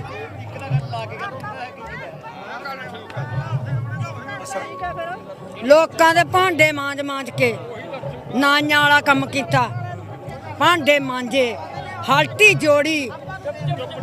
ਜੋੜਦੀ ਮੈਂ ਕੱਟੀ ਲੈ ਕੇ, ਹਲਟੀ ਜੋੜਦੀ, ਕਿਸੇ ਦੇ ਮਨ ਪਿਰਸ ਪਈ ਮੈਨੂੰ ਹਲਟੀ ਸਮਾਤੀ, ਮੈਂ ਹਲਟੀ ਜੋੜੀ। 13 ਸੇਰ ਮੈਨੂੰ ਦਾਣੇ ਹਾੜੀ ਦਿਆ ਕਰਨ, 13 ਸੇਰ ਸੌਣੀ ਦਿਆ ਕਰਨ, 1 ਪੰਡ ਤੂੜੀ ਦੀ ਦਿਆ ਕਰਨ, ਜਿੰਨੀ ਚੀਜ਼ ਮਿਲਿਆ ਮੈਂ ਦੱਸੂਗੀ। ਕੱਖ ਵੀ ਲਿਆ ਕਰਾਂ ਜ਼ਿਮੀਂਦਾਰਾਂ ਦੇ ਖੇਤੋਂ, ਮੈਂ ਕੁੜੀਆਂ ਨਾਲ ਡੋਲੇ ਵੀ ਜਾਇਆ ਕਰਾਂ, ਭਾਂਡੇ ਵੀ ਮਾਂਜਿਆ ਕਰਾਂ, ਕਾਰਡ ਵੀ ਲੈ ਕੇ ਜਾਇਆ ਕਰਾਂ। ਫਿਰ ਮੈਂ ਭਾਈ ਪੂਰੀ ਕਮਾਈ ਕੀਤੀ, ਮੈਂ ਫਿਰ 28 ਸਾਲ ਭਾਂਡੇ ਮਾਂਜੇ ਲੋਕਾਂ ਦੇ, ਜਵਾਕ ਪਾਲੇ, ਵਿਆਹੇ, ਮੰਗੇ। ਫਿਰ ਉਹ ਬੇੜੇ ਨੇ ਮੈਂ ਐਨ ਰਾਜੀ ਖਾਂਦੀ ਕਰਤੀ ਜੱਸੂ ਪੱਤੀ ਨੇ ਸ਼ੇਰਾਂ ਦੇ ਵਿੱਚ। ਬਟਾਲਾ ਦੇ ਪਿੰਡ ਬਹਾਦਰ ਹੁਸੈਨ ਵਿੱਚ ਪੰਜਾਬ ਐਂਡ ਸਿੰਧ ਬੈਂਕ ਵਿੱਚ ਨਕਾਬਪੋਸ਼ ਲੁਟੇਰਿਆਂ ਨੇ 3,60,000 ਦੀ ਨਕਦੀ, ਗਾਰਡ ਦੀ ਡਬਲ ਬੈਰਲ ਰਾਈਫਲ ਤੇ 50 ਕਾਰਤੂਸ ਨਾਲ ਲੈ ਕੇ ਫਰਾਰ ਹੋ ਗਏ। ਬੈਂਕ ਮੈਨੇਜਰ ਮੁਤਾਬਿਕ ਇਹ ਲੋਕੀ ਗਾਹਕ ਬਣ ਕੇ ਬੈਂਕ ਵਿੱਚ ਦਾਖਲ ਹੋਏ ਸਨ ਤੇ ਇਹਨਾਂ ਨੇ ਵਾਰਦਾਤ ਨੂੰ ਅੰਜਾਮ ਦਿੱਤਾ। ਬਹਰਾਲ ਪੁਲਿਸ ਸੀਸੀਟੀਵੀ ਕੈਮਰਿਆਂ ਦੀ ਵੀ ਜਾਂਚ ਕਰ ਰਹੀ ਹੈ। ਇਹ ਜੀ ਕੋਈ 1 ਵੱਜ ਕੇ ਕੋਈ 55 ਤੇ 45 ਇੰਨੀ ਕੁ ਦੀ ਗੱਲ ਹੈ ਸਰ, 50 ਮਿੰਟ ਦੀ। ਮੈਂ ਇੱਥੇ ਗੇਟ ਦੇ ਅੱਗੇ ਗਨ ਲੈ ਕੇ ਖੜਾ, ਸੰਤਰੀ ਗਾਰਡ ਖੜਾ, ਤੇ 2 ਬੰਦੇ ਆਏ ਆ, ਮੁੰਡੇ ਆਏ ਆ, ਉਹ ਕਹਿੰਦੇ ਵੀ ਜਾ ਕੇ ਫਾਰਮ ਭਰਨ ਲੱਗ ਪਿਆ, ਕਿ ਪੈਸੇ ਲੈਣੇ ਆ। ਉਹ ਮਤਲਬ ਪੈਸੇ ਲੈਣ ਫਾਰਮ ਭਰਨ ਲੱਗ ਪਿਆ, ਤੇ ਮੈਂ 2 ਫਿਰ ਬਾਹਰੋਂ ਆ ਕੇ ਭੱਜ ਗਏ, ਉਹਨਾਂ ਆਣ ਕੇ ਮੈਨੂੰ ਜੱਫਾ ਮਾਰ ਲਿਆ, ਮੇਰੇ ਨਾਲ ਹੱਥੋਂ ਹੱਥੀ ਹੋ ਗਏ ਆ। ਅਸੀਂ ਘੁਲਦੇ ਰਹੇ ਆ, ਮੇਰੀ ਪੱਗ ਲਾਤੀ ਆ, ਮੇਰੇ ਸਿਰ 'ਚ ਮਾਰੀ ਇੱਕ ਉਹਨਾਂ ਨੇ, ਮੇਰੇ ਕੋਲ ਗਨ ਖੋਹ ਗਏ ਤੇ ਕਹਿੰਦੇ ਵੀ ਤੈਨੂੰ ਮਾਰ ਦੇਣਾ। ਸਾਰਿਆਂ ਨੂੰ ਫਿਰ 4 ਕੋ ਪਿਸਟਲ ਹੀ, ਉਹਨਾਂ ਨੇ ਮਤਲਬ ਸਾਡੇ ਤੇ ਕਾਫੀ, ਮੇਰੇ ਸਿਰ 'ਚ ਵੀ ਸੱਟ ਲੱਗੀ ਤੇ ਫਿਰ ਕਹਿ ਲੈ ਕੇ ਭੱਜ ਗਏ ਨਾ। ਹਾਂਜੀ ਲਾਣ ਲਾ ਕੇ, ਹਾਂਜੀ ਕਹਿੰਦੇ ਹਾਂਜੀ 12 ਰਾਉਂਡ, ਹਾਂਜੀ 12। हाँ मेरे ना गुत्थु मुत्थी होए 4 जने। सर ब्रांच में एंट्री करने के बाद उन्होंने ऐसा इंटरप्रेट किया कि वो जनरल कस्टमर है, वो ब्रांच में पैसे डिपॉजिट करने आए। उन्होंने प्रिटेंड किया कि सर पैसे जमा करने वाले फॉर्म किधर है जी और कैसे कैसे भरते हैं। हमारे स्टाफ मेंबर उनको कोऑपरेट कर रहे थे। इन अ मीन वाइल 2 बंदे बाहर से आए, उन्होंने गनमैन को आर्म्ड वो अपने कस्टडी में ले लिया और अपनी गन निकाल करके हमें गन पॉइंट पे बोला कि जितने भी है कैश वो दे दें। कितने बंदे अंदर आए? सर पहले 2 बंदे आए थे, उसके बाद 2 बंदे और आए, टोटल 4 बंदे आए। गाड़ी को पता चली कौन सी गाड़ी थी? सर सफ़ेद रंग की I-20 थी। 55 ਦੇ ਕਰੀਬ 4 ਜਿਹੜੇ ਇੱਥੇ ਹਥਿਆਰਬੰਦ ਲੁਟੇਰੇ ਇੱਥੇ ਆਏ ਸੀਗੇ। ਉਹ ਪਿਸਟਲ ਪੁਆਇੰਟ ਦੇ ਉੱਤੇ ਜਿਹੜਾ ਉਹਨਾਂ ਨੇ 3.5 ਲੱਖ ਰੁਪਈਆ ਔਰ ਇੱਕ ਜਿਹੜਾ ਗਾਰਡ ਹੈ ਉਹਦੀ ਰਾਈਫਲ ਜਿਹੜੀ ਹੈ ਉਹ ਉਹਨਾਂ ਨੇ ਸਨੈਚ ਕਰਕੇ I-20 ਕਾਰ ਤੇ ਆਏ ਸੀਗੇ ਔਰ ਸੇਖਵਾਂ ਸਾਈਡ ਨੂੰ ਗਏ ਨੇ, ਜਿਹਦੇ ਵਿੱਚ ਸਾਡੇ ਸਾਰੇ ਅਫਸਰ ਜਿਹੜੇ ਅਸੀਂ ਇੱਥੇ ਮੌਕੇ ਤੇ ਆਏ ਹਾਂ ਤੇ ਸਾਨੂੰ ਅਹਿਮ ਸੁਰਾਗ ਮਿਲੇ ਆ। ਅਸੀਂ ਜਲਦੀ ਉਹਨਾਂ ਨੂੰ ਅਰੈਸਟ ਕਰਨ ਦੀ ਕੋਸ਼ਿਸ਼ ਕਰਾਂਗੇ ਔਰ ਇਸ ਵਕਤ ਅਸੀਂ ਕੇਸ ਰਜਿਸਟਰ ਕਰ ਰਹੇ ਹਾਂ ਅਣਪਛਾਤੇ ਬੰਦਿਆਂ ਦੇ ਉੱਪਰ ਔਰ ਆਸੇ-ਪਾਸੇ ਦੇ ਜਿੰਨੇ ਵੀ ਫੁਟੇਜ ਨੇ ਉਹਨਾਂ ਨੂੰ ਅਸੀਂ ਕਲੈਕਟ ਕਰ ਰਹੇ ਹਾਂ। 3.5 ਲੱਖ। Thank you. ਸਾਬਕਾ ਕੈਬਨਿਟ ਮੰਤਰੀ ਬਿਕਰਮਜੀਤ ਸਿੰਘ ਮਜੀਠੀਆ ਵੱਲੋਂ ਪੰਜਾਬ ਤੇ ਹਰਿਆਣਾ ਹਾਈ ਕੋਰਟ ਵਿੱਚ ਦਾਇਰ ਅਗਾਊਂ ਜ਼ਮਾਨਤ ਪਟੀਸ਼ਨ ਦੀ ਸੁਣਵਾਈ ਅੱਜ ਜਸਟਿਸ ਲੀਜਾ ਗਿੱਲ ਦੀ ਅਦਾਲਤ ਵਿੱਚ ਹੋਈ ਤੇ ਪੰਜਾਬ ਰਾਜ ਅਤੇ ਮਜੀਠੀਆ ਦੇ ਵਕੀਲਾਂ ਨੇ ਸੁਣਵਾਈ ਵਿੱਚ ਹਿੱਸਾ ਲਿਆ, ਜਿਸ ਤੋਂ ਬਾਅਦ ਅਦਾਲਤ ਨੇ ਮਾਮਲੇ ਦੀ ਸੁਣਵਾਈ 5 ਜਨਵਰੀ 2022 ਲਈ ਮੁਲਤਵੀ ਕਰ ਦਿੱਤੀ ਹੈ। ਜ਼ਿਕਰ ਹੈ ਕਿ ਮਜੀਠੀਆ ਵੱਲੋਂ ਦਾਇਰ ਕੀਤੀ ਗਈ ਅਗਾਊਂ ਜ਼ਮਾਨਤ ਦੀ ਅਰਜ਼ੀ ਮੋਹਾਲੀ ਅਦਾਲਤ 'ਚੋਂ ਖਾਰਜ ਕੀਤੀ ਗਈ ਸੀ, ਜਿਸ ਤੋਂ ਬਾਅਦ ਮਜੀਠੀਆ ਨੇ ਹਾਈ ਕੋਰਟ ਦਾ ਦਰਵਾਜ਼ਾ ਵੀ ਖਟਖਟਾਇਆ ਸੀ। ਡਰੱਗ ਤਸਕਰੀ ਦੇ ਮਾਮਲੇ ਵਿੱਚ ਬਿਕਰਮਜੀਤ ਮਜੀਠੀਆ ਖਿਲਾਫ ਫੇਜ਼ 4 ਸਥਿਤ ਪੰਜਾਬ ਪੁਲਿਸ ਦੇ ਸਟੇਟ ਕ੍ਰਾਈਮ ਥਾਣੇ ਵਿੱਚ ਕੇਸ ਦਰਜ ਕੀਤਾ ਗਿਆ ਸੀ। ਦੇਸ਼ ਦੇ ਵੱਖ-ਵੱਖ ਸੂਬਿਆਂ 'ਚ ਹੋਣ ਵਾਲੀਆਂ ਵਿਧਾਨ ਸਭਾ ਚੋਣਾਂ ਨੂੰ ਲੈ ਕੇ ਚੋਣ ਕਮਿਸ਼ਨ ਨੇ ਵੀਰਵਾਰ ਨੂੰ ਇੱਕ ਅਹਿਮ ਪ੍ਰੈਸ ਕਾਨਫਰੰਸ ਕੀਤੀ। ਇਸ ਦੌਰਾਨ ਉਹਨਾਂ ਨੇ ਕਿਹਾ ਕਿ ਜਿੱਥੇ ਕੋਰੋਨਾ ਨੇ ਨਵੇਂ ਵੇਰੀਐਂਟ ਓਮਿਕਰੋਨ ਕਾਰਨ ਚੋਣਾਂ ਮੁਲਤਵੀ ਹੋਣ ਦੀਆਂ ਅਟਕਲਾਂ ਲਗਾਈਆਂ ਜਾ ਰਹੀਆਂ ਨੇ, ਉੱਥੇ ਹੀ ਚੋਣ ਕਮਿਸ਼ਨ ਨੇ ਕਿਹਾ ਕਿ ਉੱਤਰ ਪ੍ਰਦੇਸ਼ ਦੀਆਂ ਸਾਰੀਆਂ ਪਾਰਟੀਆਂ ਨੇ ਉਹਨਾਂ ਨੂੰ ਸਮੇਂ ਤੇ ਚੋਣਾਂ ਕਰਵਾਉਣ ਦੀ ਮੰਗ ਕੀਤੀ। ਇਸ ਦੌਰਾਨ ਚੋਣ ਕਮਿਸ਼ਨ ਨੇ ਕਿਹਾ ਕਿ ਬਜ਼ੁਰਗਾਂ ਅਪਾਹਜਾਂ ਨੂੰ ਘਰੋਂ ਹੀ ਵੋਟ ਪਾਉਣ ਦੀ ਸੁਵਿਧਾ ਦਿੱਤੀ ਜਾਵੇਗੀ ਤੇ 5 ਜਨਵਰੀ ਨੂੰ ਇਸ ਦੀ ਫਾਈਨਲ ਲਿਸਟ ਆਵੇਗੀ। ਦੋਸਤੋ, ਇਸ ਨਾਲ ਅੱਜ ਦੀਆਂ ਖਾਸ ਖਬਰਾਂ, ਨਵੀਆਂ ਤੇ ਤਾਜ਼ਾ ਖਬਰਾਂ ਦੇ ਨਾਲ ਤੁਹਾਡੇ ਸਾਹਮਣੇ ਫਿਰ ਤੋਂ ਰੂਬਰੂ ਹੋਵਾਂਗੇ। ਤਦ ਤੱਕ ਲਈ ਮੈਨੂੰ ਯਾਨੀ ਕਿ ਤੇਜਿੰਦਰ ਕੌਰ ਨੂੰ ਦਿਓ ਇਜਾਜ਼ਤ। ਰੱਬ ਰਾਖਾ।